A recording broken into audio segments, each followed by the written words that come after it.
மீண்டும் திரும்பிப்பார் குக்கிங் சேனலுக்கு உங்களை அன்புடன் வரவேற்கிறேன். இன்றைக்கி என்ன பார்க்க போகிறோம்னா காலிஃப்ளவர் லாலிபாப். அது எப்படி பார்க்கலாம் வாங்க வீடியோக்குள்ளே போவோம். இப்போ சுடுதண்ணியில் உப்பு போட்டு இந்த காலிஃப்ளவரை அப்படி இந்த சைஸ்க்கு கட் பண்ணி நல்லா கொதிக்க விட்டு எடுத்து வச்சுருக்கேன். உப்பு மஞ்சப்பொடி போட்டிருக்கேன். உப்பு போட்டிங்கனாக்கா உள்ளே வந்து நம்ம அந்த கொதிக்கிறப்ப உப்பெல்லாம் உள்ளே போய் சார்ந்துக்கிறோம். நம்ம சாப்பிட்றப்ப இல்லாட்டா நம்ம அப்பமா கலக்கிறப்ப அந்த உப்பு வந்து அதில் உள்ளே பிடிக்காது. அதனால் உப்பு மஞ்சப்பொடி போட்டு நல்லா கொதிக்க வச்சு நல்லா தண்ணி ஊற்றி 2 தடவை 3 தடவை அலசி எடுத்து வச்சுருக்கிறேன். இது ஒரு நல்ல பெரிய பூ. இப்போ காலிஃப்ளவருக்கு தேவையான பொருள் பார்த்தோம்னா இந்த மைதா மாவு 3/4 கப்பு, 1 டேபிள் ஸ்பூன் பச்சரிசி மாவு, கார்ன்ஃப்ளவர் வந்து 1 டேபிள் ஸ்பூன், 1 டீஸ்பூன் மிளகாப்பொடி, தனி மிளகாப்பொடி, காரத்துக்கு தகுந்த மாதிரி போட்டுக்கிங்க. கரம் மசாலா 1/2 டீஸ்பூன், இஞ்சி பூண்டு பேஸ்ட்டு 1 டீஸ்பூன், தேவையான அளவு உப்பு போட்டிருக்கேன். பத்தலைன்னா போட்டுக்கலாம். மல்லித்தலை கொஞ்சம், ஒரு கைப்பிடி அளவு மல்லித்தலை பொடிசாக கட் பண்ணி வச்சுருக்கேன். ஃபுட் கலர் கொஞ்சோண்டு தேவையான போட்டுக்கலாம். நான் போட்டிருக்கேன். போட்டால் கொஞ்சம் நல்லா கலராக தெரியும். இப்போ இதெல்லாம் போட்டு நல்லா மிக்ஸ் பண்ணிக்கலாம். இப்போ லைட்டாக தண்ணி ஊற்றி கலக்கலாம்.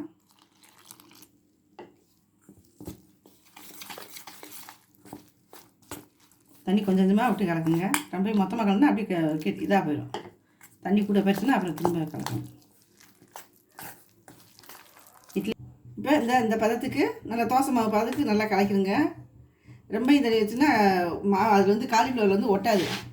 இப்படி பார்த்து வருங்க, ஒரு பூவை எடுத்து வருங்க, இப்படி இப்படி ஒட்டும். இப்போ அடுப்பில் வந்து எண்ணெய் கடாயை வச்சு தண்ணி ஊற்றி இப்போ ஒரு சட்டியை வச்சு நான் ஒரு வடை சட்டியை வச்சு இரும்பு சட்டியை வச்சு எண்ணெய் ஊற்றி வச்சுருக்கேன். எண்ணெய் காயட்டும்.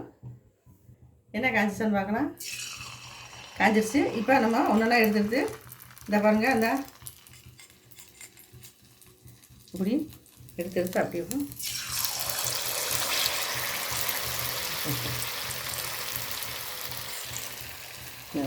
இப்படி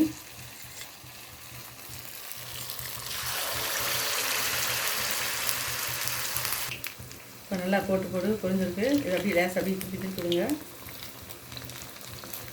லேஸ் அப்படியே பற்றி விடுங்க.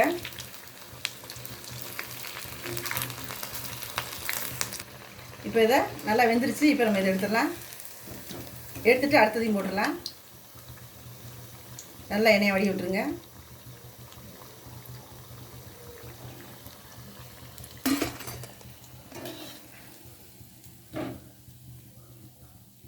பாருங்கள், மசாலா நல்லா ஒட்டியிருக்கு பாருங்கள்.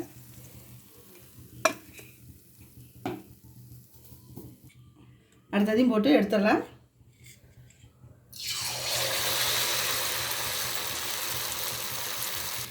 இதே மாதிரி எல்லாத்தையும் போட்டு எடுத்துடலாம்.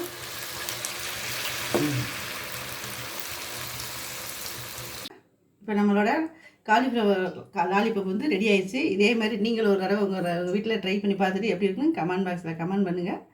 லைக் பண்ணுங்கள், ஷேர் பண்ணுங்கள், சப்ஸ்கிரைப் பண்ண மறந்துடாதீங்க. கீழே உள்ள பெல் பட்டனை கிளிக் பண்ணுங்கள். நன்றி, வணக்கம். ஷேர் பண்ணுங்கள். அடுத்த ஒரு நல்ல வீடியோவில் சந்திப்போம். நன்றி.